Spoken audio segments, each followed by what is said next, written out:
নমস্কার বন্ধুরা, আমি ঋত্বিক আর আমাদের চ্যানেল ভবিষ্যৎ দৃষ্টিতে সকলকে স্বাগত।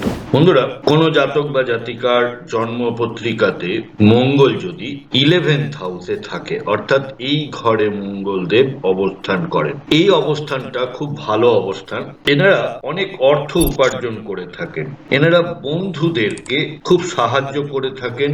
এই যোগটা খুব ভালো ধনযোগ। এনাদের কাজের জন্য সেম প্রফেশনে যেসব কম্পিটিটর থাকেন তাদের অবস্থা খারাপ হয়ে যায় আর তারা এদের শত্রুতে পরিণত হয়। তার মানে যে কাজ এনারা করেন সেই কাজটা এতই ভালোভাবে নিষ্ঠার সঙ্গে করেন যে কাস্টমার যে কোনো মূল্যে এনার থেকেই কাজ করাতে পছন্দ করেন। তবে এনারা একটু রাগী প্রকৃতির হয়ে থাকে আর কোনো অনৈতিক কাজ করলে, যেমন ঘুষ নেওয়া বা লোকের ক্ষতি করা, এইগুলো করলে এনারা ধরাও পড়ে যান চট করে। বন্ধুরা, ভিডিওর কন্টেন্ট ভালো লাগলে প্লিজ লাইক, কমেন্ট, শেয়ার করতে ভুলবেন না। আর এই ধরনের ভিডিও আরো দেখতে চ্যানেলটি সাবস্ক্রাইব করুন।